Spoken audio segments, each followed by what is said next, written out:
জায়নামাজে মিনার আঁকা থাকে, মিনার পায়ের দিকে দিয়ে নামাজ আদায় করা যাবে কিনা, কি আমল করলে দিনদার বিবি আল্লাহ তাআলা মিলিয়ে দিবেন, দয়া করে আমলটির কথা জানাবেন। ব্যাংকে টাকা রাখলে সুদী লেনদেনে সহযোগিতার গুনাহ হবে কিনা, স্বপ্নে পাওয়া ওষুধ দিয়ে অনেকে চিকিৎসা করে থাকে, এবার ইসলাম কি বলে। একজন শিক্ষার্থী যদি বিবাহের পর পড়াশোনা কিংবা চাকরির সন্ধানে বাড়ি থেকে বাহিরে অবস্থান করে, একটানা কতদিন স্ত্রী থেকে দূরে থাকতে পারবে? যদি কাপড়ে নাপাক, বীর্য, প্রস্রাব ইত্যাদি লাগে এবং তা শুকিয়ে যায়, তাহলে সে কাপড় পরিধান করে নামাজ পড়া যাবে কিনা? আজানে ভুল হলে কি দ্বিতীয়বার আজান দেওয়া লাগে? না দিলে কি নামাজ হবে না? নামাজে হাতের আঙ্গুল ফোটালে কি ওযু ভেঙে যায়? নকল চোখ ও চোখের পাপড়ি কি ব্যবহার করা যাবে? সুমন ইসলাম আপনি লিখেছেন, ছাগলের বাচ্চাকে খাসি বানালে কি গুনাহ হবে? না, এর কারণে কোনো গুনাহ হবে না। এবং নবী আলাইহিস সালামের সময় আপনার পশুর মধ্যে এ ধরনের পরিবর্তন সাহাবায়ে কেরাম করেছেন, বিধায় এটা গুনাহের কোনো কারণ হবে না ইনশাআল্লাহ বিইذنিল্লাহ। উম্মে ফারহান আপনি লিখেছেন, নকল চোখ ও চোখের পাপড়ি কি ব্যবহার করা যাবে? না, এগুলো আল্লাহর সৃষ্টিতে পরিবর্তনে শামিল হবে এবং সাজগোজ শরঈ গণ্ডিতে থেকে যে করা যাবে এটা তার মধ্যে পড়ে না। এটা হলো একরকম আপনার লৌকিকতার বাইরেও, এটা হলো এক ধরনের মানুষকে ধোকায় ফেলে দেওয়া, যা বাস্তব নয় সেটা প্রকাশ করা। এরপরে মেহরুবা হক আপনি লিখেছেন, নামাজে হাতের আঙ্গুল ফোটালে কি ওযু ভেঙে যায়? নামাজে যদি হাতের আঙ্গুল ফোটানো হয় তাতে ওযু ভাঙবে না, সালাতও ভাঙবে না, কিন্তু এটা মাকরুহ হবে এবং সালাতকে ত্রুটিযুক্ত করবে। কারণ প্রথমত এমনিতে আঙ্গুল ফোটানো এটা ভালো কোনো বিষয় নয়। দ্বিতীয়ত সালাতের মধ্যে যেটা করবেন সেটা আপনার সালাতের যে খুদু আছে সে খুজুর খেলাফ হবে, যে পরিমাণ নীরবতার সাথে সালাত আদায় করা দরকার তার পরিপন্থী হবে, তাই সেটি করা উচিত হবে না। জাবের আমিন আপনি লিখেছেন, আজানে ভুল হলে কি দ্বিতীয়বার আজান দেওয়া লাগে? না দিলে কি নামাজ হবে না? আজানে যদি কোনো বাক্য ছুটে যায়, আজানের মধ্যেই থাকেন, সেটা দোহরাই নিতে পারেন। আর যদি আজানের পরে মনে হয় তাহলে সেক্ষেত্রে আজানটা পুনরায় দোহরাই নেবেন। আজান যদি দোহরানো ছাড়াও নামাজ পড়েন, নামাজ হয়ে যাবে, কিন্তু আজান দেওয়ার যে সওয়াব সেটা কিন্তু আর হলো না। এরপরে আলভির আইডি থেকে আপনি লিখেছেন, বিবাহের ক্ষেত্রে মেয়ের পরিবারের কাছে টাকা পাওনা থাকলে সে টাকা দেনমোহরের টাকা থেকে কাটা যাবে কিনা? বিবাহের ক্ষেত্রে যদি মেয়ের পরিবারের কাছে টাকা পাওনা থাকে তাহলে সেক্ষেত্রে সেটা দেনমোহর হিসাবে আপনি কাটবেন তখন যদি এটা মেয়ের কোনো অধিকার সেখানে জড়িত থাকে এবং মূলত মহারানাটা মেয়ের প্রাপ্য। মেয়ের পরিবারের কাছ থেকে বলতে মেয়ের বাবার কাছ থেকে আপনি পেয়ে থাকতে পারেন, তার ভাইয়ের কাছ থেকে পেয়ে থাকতে পারেন, সেটাকে কাটাকাটি করবেন মেয়ের সাথে, সেটা জায়েজ হবে না। মোহাম্মদ আব্দুর রাজ্জাক আপনি লিখেছেন, যদি কাপড়ে নাপাক, বীর্য, প্রস্রাব ইত্যাদি লাগে এবং তা শুকিয়ে যায়, তাহলে সে কাপড় পরিধান করে নামাজ পড়া যাবে কিনা? বীর্য যদি লাগে, সে বীর্যকে যদি শুকিয়ে যায় এবং শক্ত হয়ে যায়, সেটাকে খুঁচিয়ে যদি উঠে ফেলানো যায়, তাহলে তাদের সালাত আদায় করা যাবে, যদিও কিছু আলামত তাও থেকে যেতে পারে। তারপর সেখানে সালাত আদায় করা যেতে পারে। বীর্য পবিত্র করার জন্য পানিতে পবিত্র করাই যাবে, আর এর বাইরে এরকম খুঁচিয়ে তুলে ফেলা এটাও বীর্য পবিত্র করার একটা পদ্ধতি। আর প্রস্রাব এবং এই জাতীয় নাপাক যেগুলো লাগে, যেগুলো খুঁচিয়ে ওঠার মতো নয়, সেগুলো লাগার পর ওই কাপড়কে ধুইতে হবে, ধোয়ার পর সেটি পাক হবে, যে জায়গা লেগেছে সেই জায়গাটুকু ধুলেই ইনশাআল্লাহ বিদিনাল্লাহ পাক হয়ে যাবে, অর্থাৎ নাপাকটা দূর করতে হবে। এরপর সেকান্দার বাদশাহ সবুজ আপনি লিখেছেন, একজন শিক্ষার্থী যদি বিবাহের পর পড়াশোনা কিংবা চাকরির সন্ধানে বাড়ি থেকে বাহিরে অবস্থান করে, একটানা কতদিন স্ত্রী থেকে দূরে থাকতে পারবে? এই বিষয়টি ভ্যারি করে যে তার স্ত্রী কতদিন পর্যন্ত নিজেকে নিয়ন্ত্রণ করতে পারবে, গুনাহ থেকে বেঁচে থাকতে পারবে, তিনি নিজে কতদিন গুনাহ থেকে বেঁচে থাকতে পারবেন সেটার উপরে। তিনি বা তার স্ত্রী যদি গুনাহে লিপ্ত হয়ে যান, এবং সেটা যে কোনো গুনাহে, সেটা মানে হস্তমৈথুনের গুনাহ হতে পারে, সেটা অন্য কোনো গুনাহ হতে পারে, তাহলে সেক্ষেত্রে ওই রকম পর্যায়ে মানে সে ততটা দূরত্বে থাকা বা ততটা বিরতিতে যাওয়া এটা জায়েজ হবে না। এটা ব্যক্তি উপর নির্ভর করে পরিবর্তিত হতে পারে, একজনের জন্য এক একটা।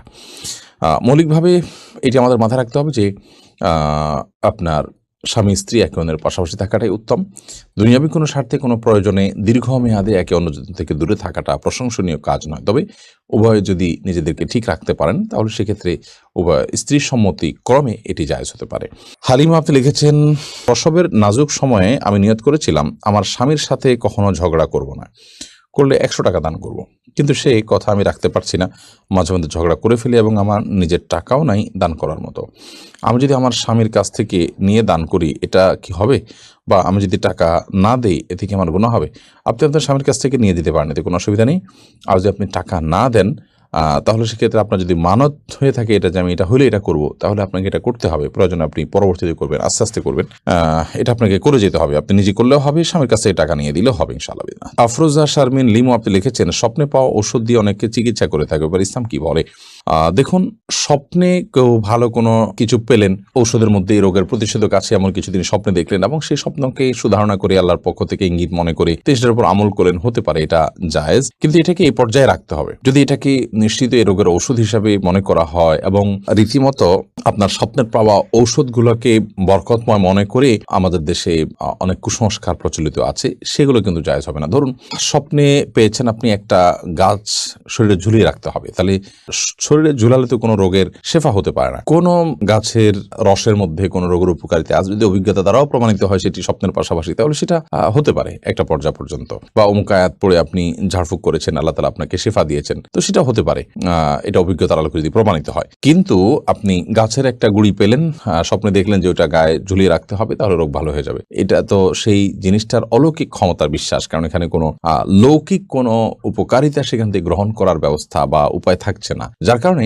এটি কুসংস্কার। এ ধরনের কুসংস্কার আমাদের সমাজে অনেকেই আছে। এরপর একটা কথা জানতে হবে, তা হলো ইমানদারের স্বপ্ন বিভিন্ন সুসংবাদ বা দুঃসংবাদ ইমানদারকে সতর্ক করে থাকে, এটি যেমন সত্য, এবং ওহী বন্ধ হয়ে গেল ইমানদারদের সুসংবাদ বাহী স্বপ্নগুলো বাকি থাকবে, সেটি যেমন সত্য। সেই সাথে স্বপ্ন দিয়ে শরীয়তের কোনো কিছুই প্রমাণ হয় না, সেটিও কিন্তু আমাদের জেনে রাখতে হবে। বিধায় যদি কেউ স্বপ্নের মাধ্যমে এই জাতীয় কিছুকে প্রমাণ করতে চান, তাহলে সেটি ভুল হবে, যে এটাই করণীয়, এটা আল্লাহর পক্ষ থেকে নির্দেশিত এবং এটাকে চূড়ান্ত মনে করেন। কারণ আপনার স্বপ্নটা শয়তান দেখাতে পারে, আল্লাহ তাআলা দেখাতে পারেন, জলবল হতে পারে, অন্য কোনো আজগাস আহলাম হতে পারে। তো আপনি সেটাকে নিশ্চিতভাবে আল্লাহর তরফ থেকে পাওয়া স্বপ্ন হিসাবে মনে করে এটাকে আপনার রীতিমতো বাণিজ্যের একটা মাধ্যম বানিয়ে নেওয়া, সেটা মোটেও সঠিক নয়, যেটি আমাদের সমাজে অহরহ হয়।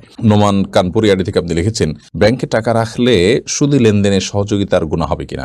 ব্যাংকে টাকা রাখতে আমরা বাধ্য আজকাল অনেকটা, কারণ আমরা নিজের বাসা বাড়িতে টাকা রাখা নানা কারণে সেফ না, তো সেফটির জন্য আপনি ব্যাংকে টাকা রাখতেই পারেন, কিন্তু ইসলামী ব্যাংকগুলোতে টাকা রাখতে হবে আপনাকে, সুদী ব্যাংকগুলোতে না রেখে। এর অন্যতম কারণ হলো সুদী ব্যাংকগুলোতে টাকা রাখা মানে হলো সুদের কারবারকে এক ধরনের প্রত্যক্ষ না হলেও পরোক্ষভাবে সহযোগিতা করা। পক্ষান্তর ইসলামী ব্যাংকগুলোতে টাকা রাখা মানে হলো আপনি সুদ যে হারাম সেটার বিরুদ্ধে যে ক্যাম্পেইন ইসলামী ব্যাংকগুলো করছে তার সাথে আপনি কিছুটা হলেও অংশগ্রহণ করা বা যোগ দেয়া। সেই জায়গা থেকে আপনি সুদী ব্যাংকেও যদি ইসলামী উইং থাকে আপনি সেখানে টাকা রাখতে পারেন, বা কোনো ইসলামী ব্যাংক থাকলে সেখানে আপনি টাকা রাখবেন। কিন্তু যদি বাধ্য হয়ে নিরুপায় হয়ে কেউ সুদী ব্যাংকে কোনো প্রকার লেনদেন করতে হয়, কোনো ফি জমা দিতে হয়, অথবা সেখানে কিছু টাকা রাখতে হয়, বা আপনার নিয়মিত লেনদেন করার প্রয়োজন হয় একান্ত, তাহলে সেক্ষেত্রে সেটা জায়েজ হতে পারে শুধুমাত্র নিরুপায় বা আপনার একান্ত বাধ্য সেই জায়গা থেকে, এবং এর কারণে সুদের প্রচার প্রতিষ্ঠার যে গুনাহ সেটা হবে না ইনশাআল্লাহ তাআলা। এমনি সবুজ আপনি লিখেছেন, কি আমল করলে দিনদার বিবি আল্লাহ তাআলা মিলিয়ে দিবেন, দয়া করে আমলটির কথা জানাবেন। নেককার স্ত্রী পাওয়ার জন্য নিজে নেককার হওয়ার চেষ্টা করবেন,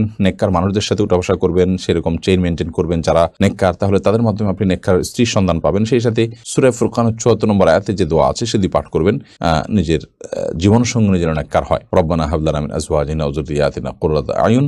সাইদা আক্তার আপনি লিখেছেন, মেয়েদের ওযু করার সময় যদি মাথার কাপড় পড়ে যায় বেখেয়ালে, এদিকে ওযু হবে নাকি আবার শুরু থেকে করতে হবে? মেয়েদের মাথার কাপড় পড়ার কারণে ওযুর কোনো ক্ষতি হবে না, এবং ওযু অবস্থায় মাথা কাপড় থাকাও কোনো জরুরি বা আবশ্যক কোনো বিষয় নয়। বরং আমাদের মনে রাখতে হবে যে মেয়েদের ওযু করার সময় যখন তারা মুখ ধৌত করবেন, তখন তাদের তো চুলের গোড়া পর্যন্ত কানের লতি পর্যন্ত পৌঁছাতে গিয়ে কাপড় ভিজে যেতে পারে, তখন বরং মাথার কাপড় খোলাটা অযৌক্তিক নয়, বিশেষ করে যখন কোনো মাহরাম পুরুষ তাকে দেখার কোনো আশঙ্কা না থাকবে। আর দ্বিতীয়ত, যখন তারা মাথা মাসা করবেন তখন যদিও মাথা কাপড় ফেলানো ছাড়া হাত ভিতর দিয়েও হতে পারে, তারপর অংশ মাথা কাপড় ফেললে খুব ভালোভাবে মাসা করা যায়, বিধায় মাথার কাপড় ফেললে ওযুর কোনো ক্ষতি হবে না, এর কারণে ওযুতে কোনো ত্রুটিও তৈরি হবে না। আমির হামজা আপনি লিখেছেন, জায়নামাজে মিনার আঁকা থাকে, মিনার পায়ের দিকে দিয়ে নামাজ আদায় করা যাবে কিনা। প্রথমত এই ধরনের আপনার মিনার গম্বুজ ইত্যাদি আঁকা থাকা জায়নামাজটা অ্যাভয়েড করতে পারলে ভালো। যদি সেটাতে বিভিন্ন কিছু আঁকা থাকে, তাহলে এটার দিকে তাকে সালাত আদায় করতে গেলে আপনার মনোযোগ নষ্ট হবে, মনোযোগ ব্যাঘাত তৈরি হবে, সেই জন্য এটা না করা উচিত। যদি কোনো কারণে আপনার সেটার কোনো বিকল্প না থাকে, তাহলে যাতে পায়ের নিচে না মানাতে হয় সেটা খেয়াল রাখবেন, কারণ মিনার হোক বা কাবা হোক, এটাকে আপনি পায়ের নিচে মানানোটা সম্মানজনক আচরণ হয় না তার সাথে, সেজন্য আপনি যথাসময় এটাকে মাথার দিকে রাখবেন।